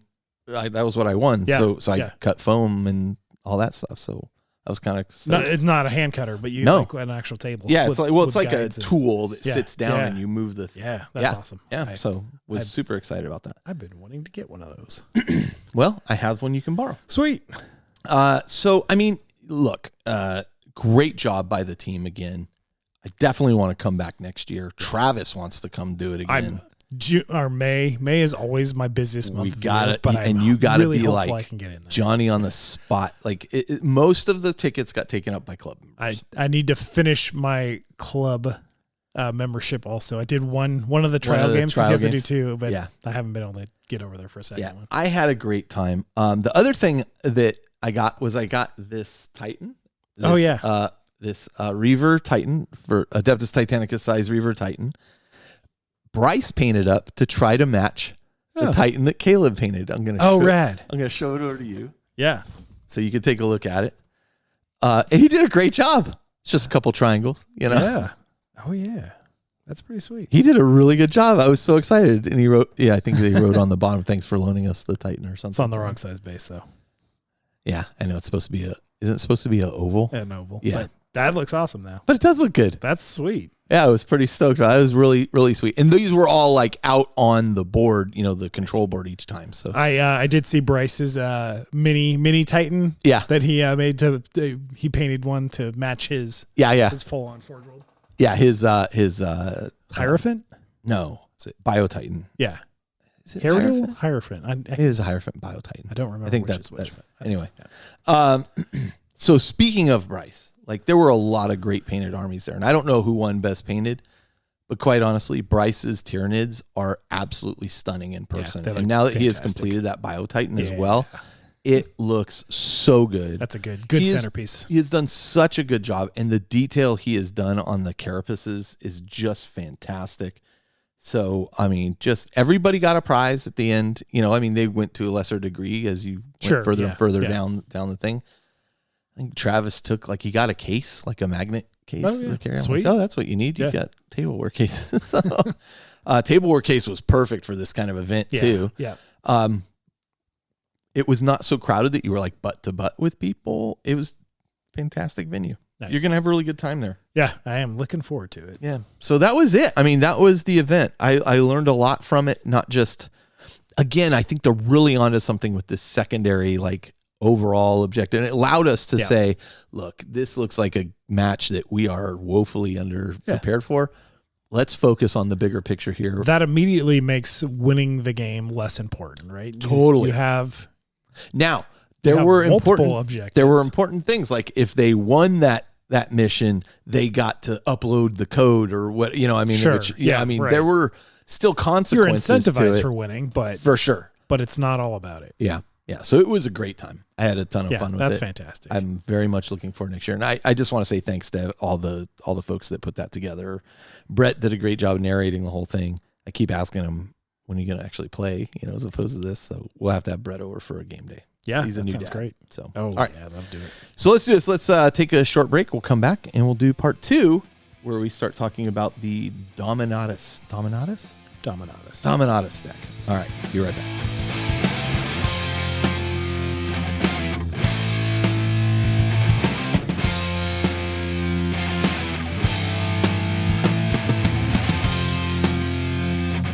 All right, and we're back, and now we're going to talk about the Dominatus. The new deck. Dominatus. Okay, that sounds better. Could be. Yeah, sure. Dominatus. Yeah, I guess. Yeah. All right. So, what is this deck that we're talking about? The GW kind of released it and told us about it. What is it, Josh? Yeah. So this is coming out with the 11th edition starter set, and then a week or two later for everybody else who's not getting the starter set. And you want to buy it because it's going to sell out. It is a paper product. If from cards Games are Workshop, any indication. So yes, I would recommend, if you ever want to buy it when it's pre-ordered. Says the guy who couldn't get the which deck was it? Not the Leviathan. It was the one after that. The one after that. The Necron one. Yeah, it took me almost an entire year. And then I got my hands on it, and then it was 2 weeks later they announced the chapter approved. Wasn't it at Nova that we were supposed to be able to get them? Or no, it was at the Tacoma Open. They were supposed to have arrived, and they didn't arrive, and they got damaged or something. Yeah. Yeah. I did get a printed set. They had a misprint set because they ended up having to do a rush print job. So Todd gave me his misprint set that had been pen corrected. So anyways, all right. Anyway, so make sure you grab it. Yeah, if you want it. So there's 2 card decks that are coming out. One is the new chapter approved set of missions. So that should have your match play missions. It should have your asymmetric missions.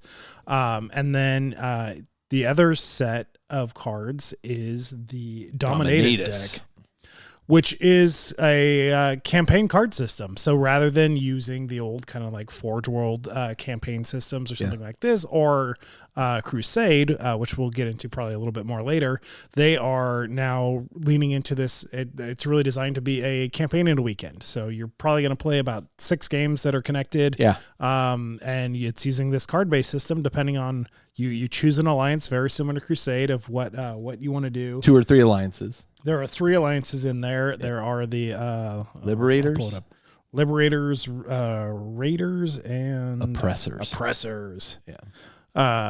It's themed towards the Armageddon set. Yes. But it could be genericized. You could use it for anything. Yeah, everything that Games Workshop's going to put it out for 11th edition until they come out with campaign books. Will probably be Armageddon related, but that's the skin of it. The bones and engine that are running this, I think, are going to be planet system agnostic. The article seemed to indicate it was like kind of reskinnable. Yes. To whatever you want. Yeah, they'll be heavily thematic for Armageddon and things like that, but I don't see why you wouldn't be able to. Although I will tell you, so adjust. I saw the initial like 11th edition launch animated video that had like the Blood Angels and then the Ultramarine show up and blah, blah, blah, and they're all fighting orcs. And I was like, oh, that's cool. And then like, I don't know if I just missed it or they then released the extended one that had Yarrick in it. Oh, yeah.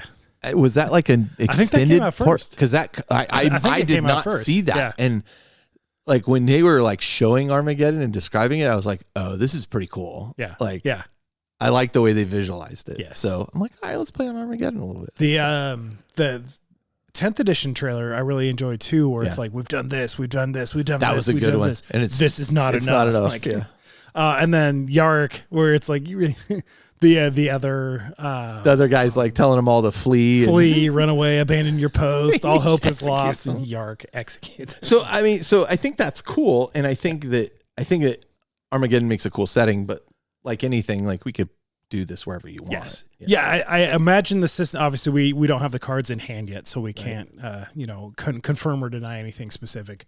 But I think the system itself is going to work well.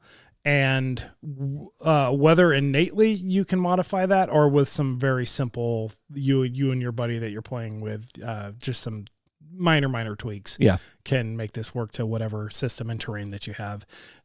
Similar part of why I thought it was worth talking about is you were just chatting about a whole narrative weekend. And this is really designed to be a campaign that you can play in a weekend. I kind of dig the idea. Like I have heard, I don't know how true this is, but I've heard that, or rumor is that the whole Crusade system's going away. They confirm that not going away, it's dropping out of codexes. So Crusade will no longer be in codexes. It will only come out in like individual separate Crusade. I see what they set campaigns. out to do with Crusade initially, and there's things about it I like. Yes. But like I feel like layering just additional rules on is not what narrative is. Correct. Right? Yeah. Where this I kind of think this leans does more. what the best part of Crusade did Agreed. in a very simple way. Agreed. So what happens is I like that as cards. Yes, I do like you play a that as cards. game. You win or you lose. If you win, you get a battle honor. Yeah. And you get a battle honor upgrade. One unit gets one upgrade. Perfect. And it's a card that you can have, so you can put that right next to your data card, or you can have it, on the table by that unit, so you actually remember to use it. You don't have to track it, other than you have to know which unit it applies for. And if you lose, you get a battle scar. Not scar. It's not a battle scar. That's that was a Crusade thing. I'm trying to remember what it is called. Either way, you get a negative. It's not a negative. So you lose, so it doesn't count towards winning the campaign, but you still get an upgrade for one of your units. Battle skill versus battle skill. honor. Yes. Yeah. That's the one. So basically you have 3 phases of the campaign, and they recommend playing 2 games per phase. I see. And it's really just the missions are tied together, and depending what mission you start with, and again, because the way the 11th edition is working, again, we have terrain is objective markers, so you have more thematic actual board space. You have, I think, more thematic missions in that depending what type of army you build determines what your objectives are, and depending on who your opponent, how they have built their list will determines what kind of objectives they're going, which will now dictate the type of game that you play. Interesting. So you're going to have more thematic games in general. I had a hard time wrapping my head around that until I think it was either you or Don was saying, think about it like the old like allies table, where it's like it's a table. Yeah. You go across to here, go across to here. That determines the types of missions you're going to play with those two. You'll build your army to be. You have like your primary goal, what this army is built to do, and then your opponent has that also, and then depending how those two match up will determine the type of mission that you're playing. That's kind of cool. Yeah. I'll be really curious to see how it plays out. Yeah. I'm like super excited to see how it plays out. And just thinking of playing games that aren't focused on grabbing an objective in no man's land and sitting on it with like a super fragile Eldar army that I'm painted. Like I'm very excited to see what these alternate options are. So so anyways, there more and more things are pointing towards just kind of a narrative style of play as the default way. Even in match play, it's going to be more narrative. I think, focus, so. like going towards the terrain all being objectives and that kind of thing. And I'm curious to see, honestly, like going beyond just the cards, like how does this impact things like the 40K Flex, where it's like, well, we don't have that type of terrain. We have this type of terrain. Yeah. You know, so we'll have to play it by ear, see what the rules say, and then make adjustments for that make sense. The terrain layouts are, I think, for any kind of a official play is going to be really a thing, and that's going to be that's how the missions strict. are designed. Like, got it. It is now part of the game is that they are designed to be played on those tables, which is interesting. Yeah. And we'll definitely take some adjustment. What I would say is how we can break it or get away with it. Well, I think you're going to be able to get it. You're going to be able to play it however you want, right? You just make sure. Look, we have somewhat similar objectives if we're playing a game where we're trying to keep it even, Peter has been sending me pictures of some really interesting things that he's doing, which he's taking those footprints, but he's just ramping up the narrative on how they integrate with the table. Like, so he's really appreciated a symmetrical approach to the game just from a balance standpoint, but then he is bringing all those narrative elements and how he's decorating. The first ones I saw, I was like, where's your creativity, people? Like, it was like, oh, look, I made these 3 things you could print. It's just like, it's a flat template. I'm like, okay. And then I saw a guy who actually did one that was like texture, it had like flagstones and stuff. And I'm like, okay. Yes. And I get that everybody wants to be able to move their model. Let's see how it goes. Runes make it easy because it's just a wall, but can't look at these things in isolation. We got to see it as a whole thing. So either way, I'll make the game my own. Yeah, exactly. And I mean, even at the risk of overcomplicating, I like this battle honor battle. Yeah, one thing to track that you add each game. So you've got the card for it. So there's no paperwork phase for the game. Yeah, but the interesting thing is the winner of each battle draws a battle honor card, while the loser draws a battle skill card. Right. Both give useful boosts. Yep. But at the phase end, whichever alliance holds the most battle honor cards controls the location. Yes. At the risk of already overcomplicating this, I wonder how this could play into Planetary Empire styles. Probably pretty easily. Yeah. I mean, I'm like, and this, cool. Like the way they've presented this, I think is you're playing with just a friend. So it's 2 people playing, but I don't see any reason why there's no reason you couldn't play multiple. Put this into a group. Yeah. Yeah. And that way, like right now, if you're playing 2 games in a zone and it's okay, so it's whoever wins 2, otherwise it's a tie. Whatever you do. Takes control. Yeah. There's probably a way to work it in. Yeah. So I really miss using those tiles. Yeah. I have them all painted. That was such a cool. And I have like another set of those and 2 sets of the Mighty Empire styles. Yeah. So it's like I could make a huge ass for it. We got to have a map campaign. They're so fun. That they don't peter out. Yeah. That's the real. You got to problem. keep it small. Keep it small. 5 tiles. Well, the map can be big, but you got to keep the group small, right? So it actually happens because adults. Well, and that's what I'm saying. Like something like this, you could, in theory, you could have that huge map tile thing, right? And then you play and you go, okay, the winner of this campaign is going to seize this tile. Yeah, right. And then it stays like that. And the next time you guys do a campaign weekend, you're working on another tile. It doesn't have to be. Yeah. I don't know. We'll figure something. And there's just the way it is. Like it's simple. You could run this with 2 people. You could run this probably with a small group. You could run this with a club, a game store, like you name it. I think it sounds fun. I think it'll scale. I hope so. So there's no kind of bookkeeping quote unquote promise here, yes. right? Which I think is the good thing. Like I think cards are a big Crusade is because Crusade is just too heavy on the bookkeeping. Yes. Yeah. With Crusade, you're tracking your agendas, you're tracking your points, you're tracking all the battle scars, your upgrades. Like you're tracking what is your resource pool that you can pull from. It was too. There's a lot of extra things added onto a game of 40K, which already has a lot going on for it. It requires a lot. Yeah.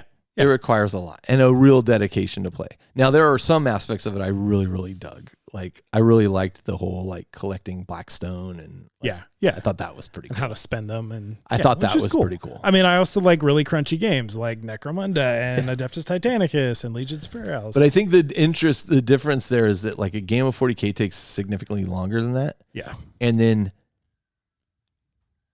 and so it's not like you're going to play like, I don't know. I think there's like a more of a time investment. It's less, I don't know. I don't know how to phrase it, but there's something that doesn't sit right with those two games in that style. Like 40K just doesn't fit that style as much as I really wanted it to. Right. Yeah. For the Crusade stuff. Because I do love the narrative stuff they have in the Crusade thing. Which one thing I appreciate about the cards is it's mentioned that you can play an agenda as your mission rather than a primary mission. So you've built your army for, this type of mission. Like this assault. Is what the army wants to do. Yeah. But this cool narrative agenda, you can do that for this game instead. And, that's interesting. Oh, yeah. Okay. Here's a cool story. So I forgo my, I've built my army to do one thing, but this is a really cool story kind of agenda that I can try to apply myself for in this game instead. Okay.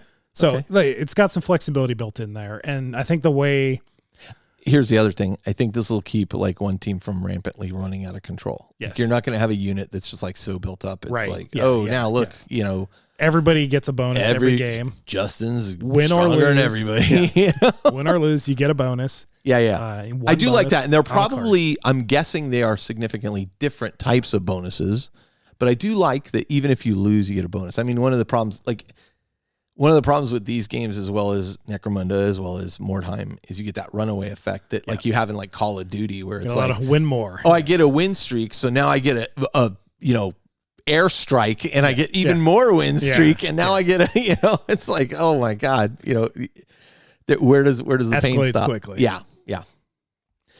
So okay, yeah, I think this could potentially be somewhat of a gateway drug to narrative play. Yeah, absolutely. For people who are willing to give it a go. And I think 11th edition, it was early on before we really knew anything about 11th. It might have even been one of our Patreon episodes, but I was hoping for a more divergent approach of narrative and match play, just in 40K in general. Yeah. Like I wanted to. It seems like they're drawing them together, and they're doing the opposite. But I think the way they're doing it is they are bringing the match play side of 40K more into the narrative versus, because I would say the narrative has been pretty far shunted.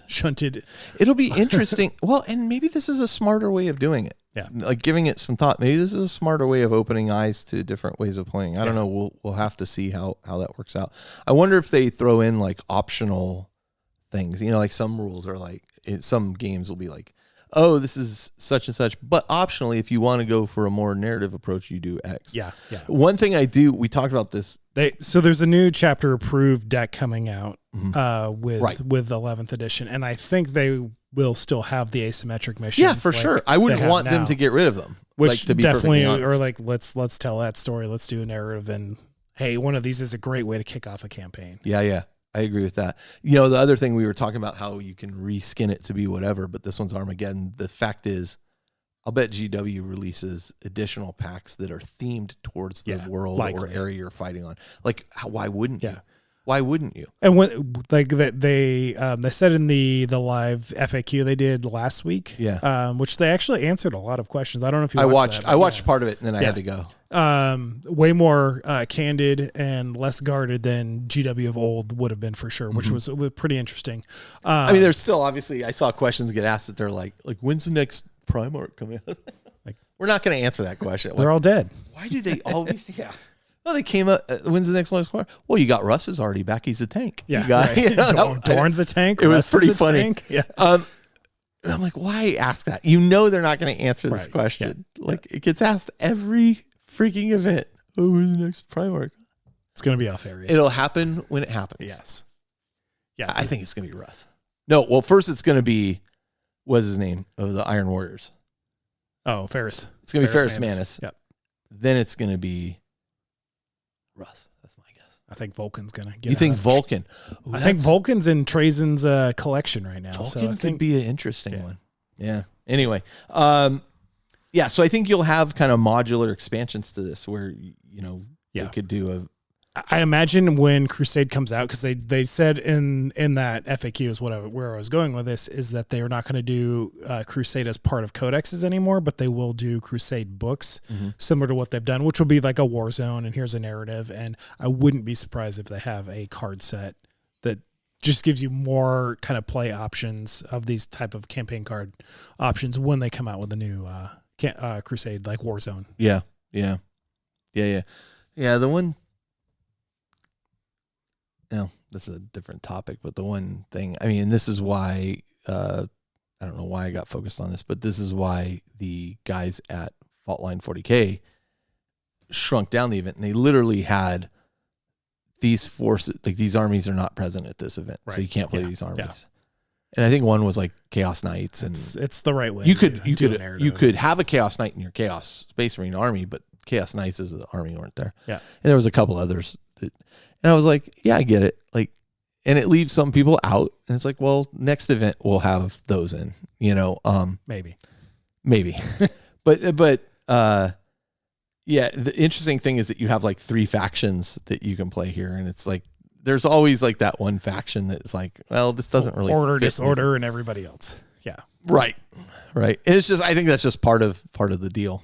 That's when you have so many factions and 16, 17 factions, it's not going to be fixed by something. You got to suspend a little. You got to silo it at some point, right? Or limit, exactly. It's like not every race comes to every battle. Back in the G3 Santa Cruz days, like we knew who had what armies, and we would choose like, well, this is Marines and this is Orcs, this is Chaos and this is Marine, right? And we would invite players, an invite event, so like invite players and cater that to the narrative specifically. So so we didn't have to deal with like generically siloing somebody in there. But that big apocalypse game we ran here, I was really pleased to see like there were players who didn't have those armies. Right. Steve, Jamie, those are 2 examples. And I was like, well, you can come and you can play with our stuff. It's fine. And like, I was really worried that Steve or Jamie were going to get really stuck on the rules and be like, well, I don't know how to play this. And, what do I do this? I was just like, just don't worry about it. Like, just ask the person next to you and go for it, and they both really embraced that. They were just like, whatever. And it seemed like everybody had a good time. So it was fun. It was good that we didn't get hung up on that too much. So anyway, I would be curious to hear from people what they think about this Dominatus. I'm saying Dominatus. That sounds cool when you say it deep too. Dominatus. Like, is this something you have interest in? Is it something you're looking forward to? Or are you more interested in just like how they're adjusting the regular play deck? I mean, even myself, I'm going to get both. A more narrative gamer, like the first couple of games I want to play of 11th edition probably will not be jumping right into a campaign. I don't think so either. Let's figure out how to play the game. Let's see what's changed. We talked about this, right? Like, let's start small. Let's figure out, okay, here's how it works. Let's go through every rule. Just make sure we're doing it right so that we can do it all wrong later. Yeah. Like shorting ourselves 6 shots on things. I mean, I think this is a cool option for people who don't want to put a big creative lift into telling a story. Like if you and I play a game, I would probably rather create our own narrative and something that we can tie narrative objectives even further. But like, again, we'll see what 11th does. Maybe this I'm really curious. Checks that box. I'm really curious to see this. And it's a very low lift, which it definitely will be. Let's see if it scratches the itch though. So, yeah. Right on. Like, it's cool potential, and it's cool to see more, I like what they're more thinking. narrative coming in. Like I like that they're experimenting and trying things in a new direction. It's cool. It's a good idea. Whoever came up with it's a good idea. Yeah, absolutely. So be really excited to see. And I would love to see them release like themed box sets because I'd buy all those cards. Hey, let's play here. Let's play here. Or we reskin it and do whatever. But I'm sure they will feel thematically different. Yeah. So yeah, right on. All right. Anything else to add on that? I don't think so. That's good. Yeah. Okay. I mean, we'll see when it comes out. Yeah. Which is not going to be much longer. It's pretty close. I think it's June. I think June. I think June 20th is the rumored release date. So pre-orders 2 weeks before that. Are you going to buy the box set? I'm not going to buy the box set. The only thing that would get me to buy the box set is getting access to some of these cards. They are, from what I've heard, coming out on pre-order. They'll come out separately a week later. Yeah, for the cards. That's really, I want the rule book and I want the cards. That's all I really want. I don't need the models. No. No, that's the problem. Like I'm not going to play Marines. The orcs look great. I don't The need orcs them. are great. I don't play the orcs. Marines, I'm very happy with where the sharks are. I don't need to add any more. And to I'm that. super glad with my chaos. I'm burning through my backlog of Eldar right now. Chaos has made out in the last year. Yeah. Year or two. The last 3 months. We have gotten some much needed love. Yeah. I'm ready for that.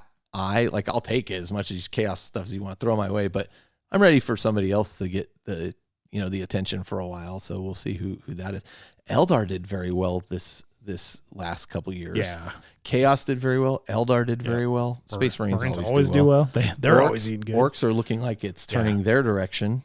I do like this direction of like the revisiting of the boys and some of the older kits versus the boys look so much better, dude. The more like the Beast Snaga, like the more gangly orcs. I wasn't a huge fan of that.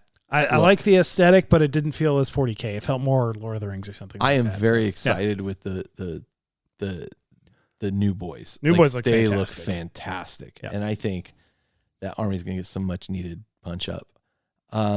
What other army got a lot of love this kind of last couple years of the edition? Eldar certainly got all their they got all the plastics. Karandorus, they're only missing Karandorus. That's who's ready for probably a little bit of a glow up might be Dark Eldar. Dark Eldar, I've heard. I could see a that. bunch of new I think I'm on record saying like I thought this box would be the revisit of Black Templar Dark Eldar. Yeah. I was wrong. Yeah. I was wrong in that. You want to take a quick look while we have a minute at what our predictions were and see where we stand so far? Oh yeah. I got them right here. Okay. I've said Battlefleet Gothic by November, December. Move towards more digital supported codex. You'll be able to just buy a code. It won't be significant savings. Dark Eldar and Black Templars will be the 11th edition starter set. Well, got to cross that one out. Cross that one out. That one is incorrect. So Dawn of War 4 will be so successful they launch a paid expansion by the end of the year. When's the actual release for that? Didn't it get pushed? Know. I think it got delayed. Don't say those words. Black Legion Book 3 will be released by the end of the year. That's wishful thinking. Oh, yeah. I don't know about that one.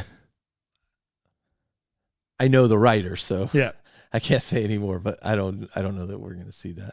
That guy's busy. Maybe not looking good. And then Henry Cavill's Amazon project will begin filming. He will not be the main star of the show, is my guess. You have Eldar vehicle updates as seen in the Viper. Has anything else been updated?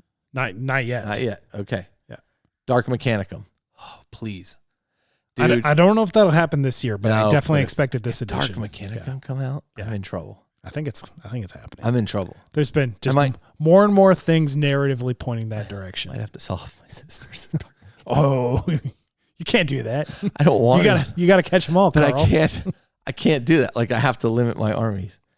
Revamp Crusade with narrative supplements that are more than just Crusade. This is we might be there. I think I would give you credit. Let's see when Adon gets back what Adon votes, but I would give you credit for that one. BFH?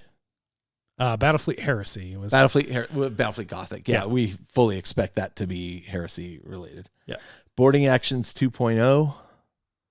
Boarding actions are still a thing. Yeah, so they did come out with new boarding actions as part of the the 500 Worlds campaign. Right. But I think what you're talking about, they have confirmed that all the boarding action rules, missions, etc., will still be playable going forward as the most current edition of the rules. This is your bonus, and I think this is a strong bonus. Firstborn Tactical Type Marines Go Legends. I think there's a very strong possibility you're going to be right there. Yeah, you may get more right than I did. I think a lot of rumors are definitely Adon, Dorn, but probably Russ. Combat Patrol will look like Spearhead. I think he's right there. I think they have not really shared anything about that. I bet he's 100% right there. Yeah. I hope so, because Spearhead's awesome. Apocalypse. They did. We already got that. He succeeded. Yeah. Alligator Kill Team. Oh, the kill team of the Lizardman guy. I don't think we're going to see that. Happen. Plastic Thunder Hawk. Again, we already got one. Listen, you tell me to be nicer to Adon, and he says something like Plastic Thunder Hawk. Hey, the main 40K is not really supporting flyers these days. You also can't predict a plastic Thunderhawk after it's come out in small. Yeah, we already have an 8mm version. I've got 2 of them. I'm bummed that Don's not here. Not just for that, but like he had some good input. Anyway, so almost halfway through the year, you're looking like you've succeeded certainly on one of them. I would give you your number 3, the Revamp Crusade with narrative supplements. I think the cards stand in for that. Yeah, and what they're doing with Crusade. Yeah, definitely. Yeah. I think Adon's going to be right about the combat patrol thing, though. I think he's going to be right. Oh yeah. I think I am. Spearhead is such a fun format to and play. People like are that liking it so much. That, they would be kind of fools not to update it in that direction. I think I'm going to be in trouble when it comes to the end of the year. I think you guys are going to have way more right than I do. So, well, you and I both said Battlefleet Gothic, and I still think that's a strong contender. I won't be surprised. No, but it is going to be like the Thanksgiving boxes. But it is going to be all Crusade. I think, Heresy, not Crusade. All right, for starters. Well, on that note, let's take a break. We'll come back and close out the show. Sounds good.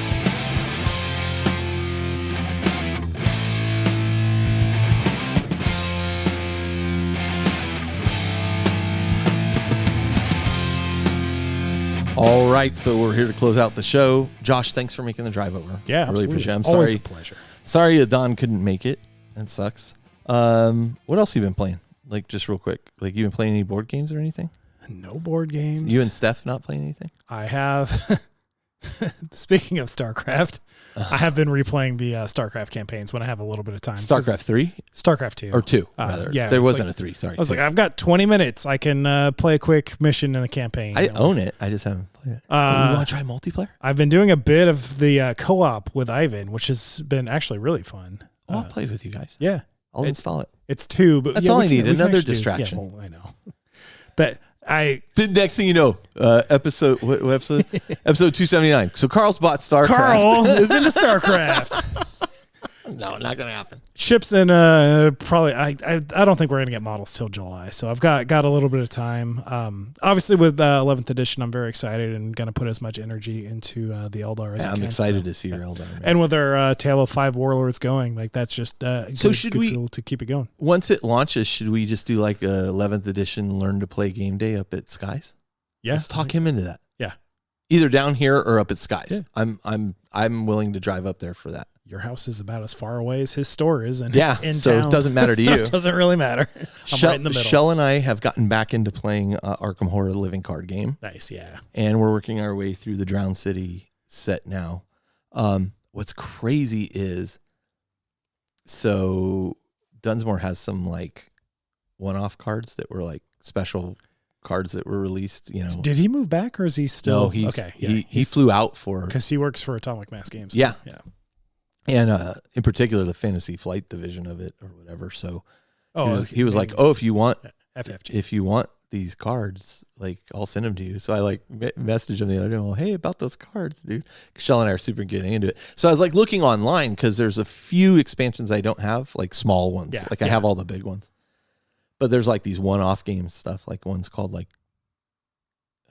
Barkham Horror, right? And it's like the Masks of Meowlithotep or something like that. Dogs playing poker, Cthulhu version. That thing sells for like $600. It's like one set of cards. Oh, interesting. I'm like, yeah, not getting that ever. But then I was looking and I'm like the Scarlet Keys, which was the set that came out before the Drowned City. All these are out of print now. Yeah.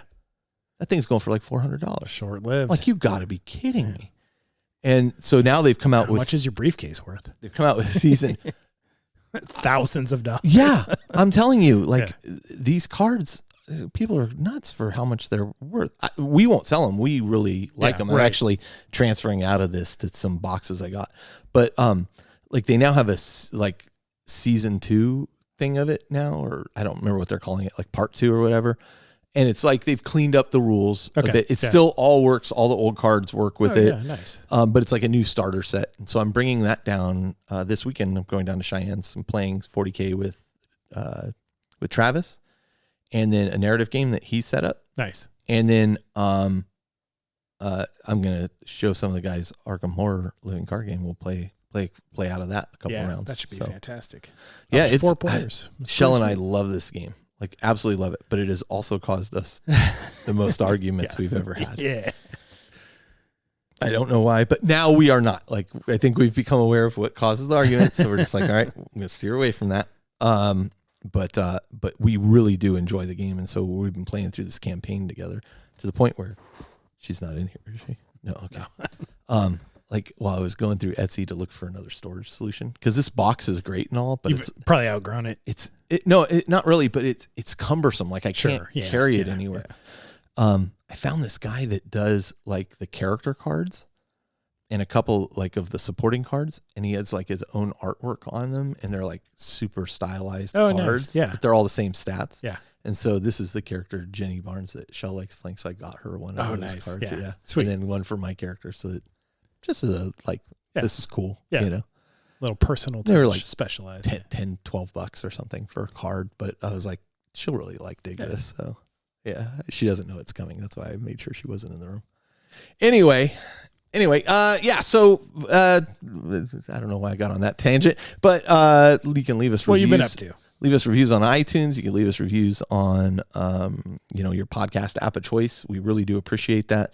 We have a Facebook group that's still going strong, though a lot of us have spent more time in the Discord channel, I think, than the Facebook group. So, make that leap if you want. Like it's really it's first it's a little cumbersome, but like once you get the hang of it, it's really great. And the community is fantastic. I would say it's a more active community and all the time. Yeah. Like I clear all the messages, like I clear it all. Yeah. And then like I come back, I'm like, oh, it's all full again. Yeah. Okay.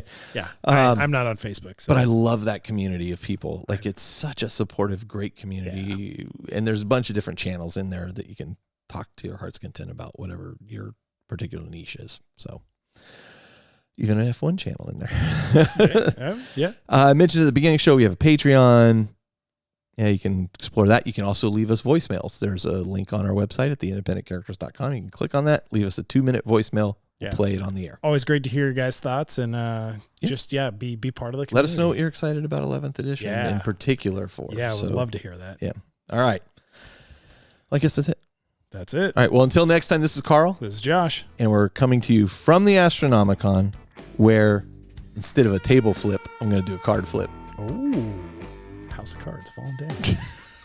And where the narratives are made up and the points don't matter. There you go. All right. Well, we'll see you next time.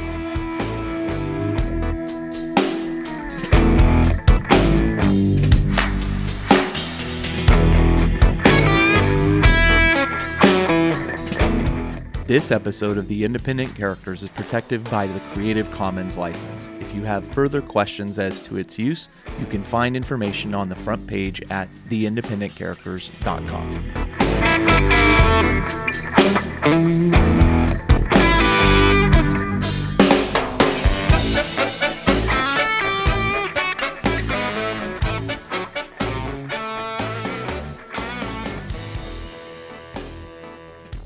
Oh.